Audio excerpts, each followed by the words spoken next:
Эти строители уже, куда не идешь, все про стройки, про этих застройщиков говорят. Куда идти?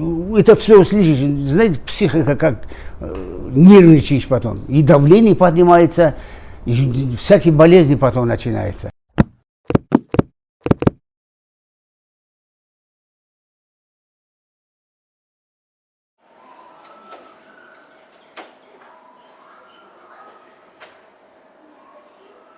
Здесь, когда я брал, только один виноградник был. Один виноградник и вот хурма. Я этот дом купил у афганца. У него здесь был офис в 95-м или в 96-х годах. Здесь женил своего единственного сына, выдал замуж дочку старшую и младшую. Таким трудом я построил один, сам один.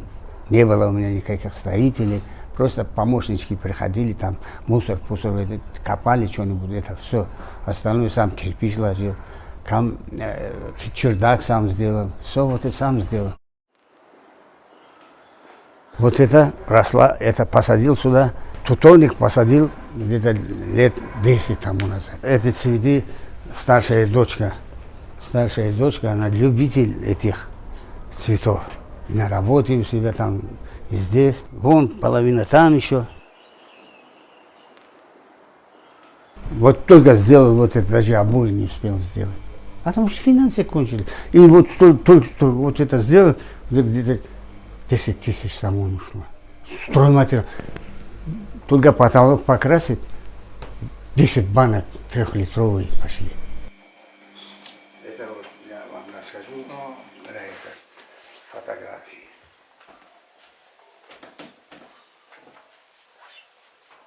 Зал, гости сидят здесь, вот здесь. Пожалуйста, заходите. Здесь тоже вот так. Это 7/4. Ну, гости, когда гостиные приходят здесь, тоже вот семья. Это пианино дочки мои, а здесь просто музыкальная школа. Вот они ходили туда, сначала старшая дочка, и вот мы сначала брали прокаты, большой такой черный, такой же пианино. Вот купили тогда, чтобы они занимались, на улице не бегали. Сейчас на улице, вот, допустим, бегают многие дети.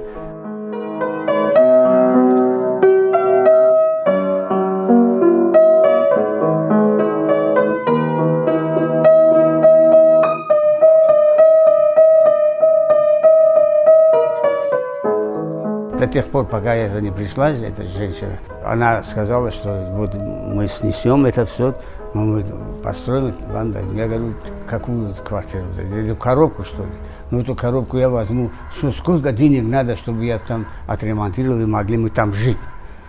Я говорю, что хотите? Я говорю, что хочу? Я говорю, я вам даю жить свой дом готовый, в котором мы живем уже столько лет.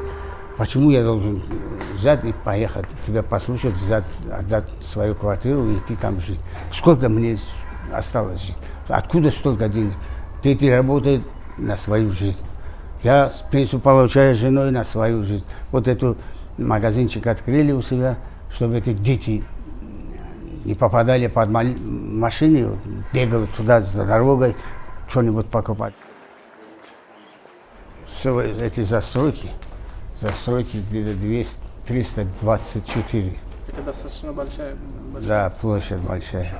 Ну, кроме того, здесь еще вот и хозпостройки, вот это все. Здесь, короче, 4 семьи, 2 дочки, сын со своей семьей и 2 детьми. И я со своей супругой. Живу здесь и все, больше ни с кем. Я хочу, чтобы на 4 вот мои семьи, 4 семьи, были готовы к квартире, чтобы мы могли пойти жить там уже, как жили здесь, нормально жили.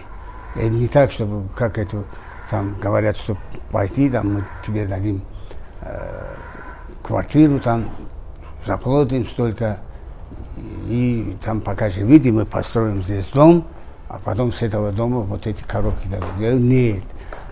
Пойдемте посмотрите, где вот сколько стоит. Нам ваши лишние деньги не нужны. Сколько стоит этот готовый дом? Ну, она сказала, ладно, пойдите, посмотрите. Потом я через 2 дня приду и договоримся. Жена с дочкой пошли, посмотрели. Квадратный метр каждого дома $1000, говорит.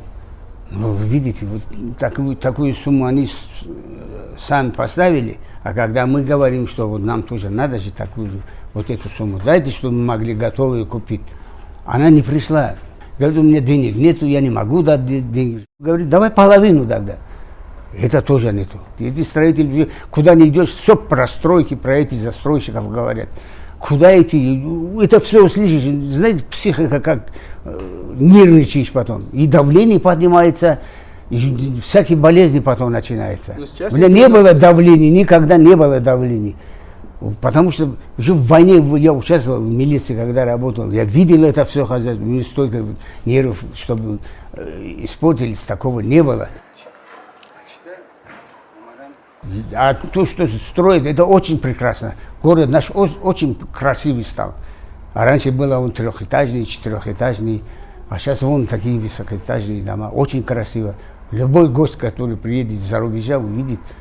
И, может быть, еще со временем эти русские, которые уехали отсюда, они, может, увидят это по телевидению, либо что, приедут, будут жить. Очень хорошо. Многонациональный, когда живешь многонационально, это очень хорошо. Мы не против того, чтобы она не строила. Пожалуйста, пускай строит, но пускай обеспечит нас квартирой тогда. Все. Спасибо вам огромное.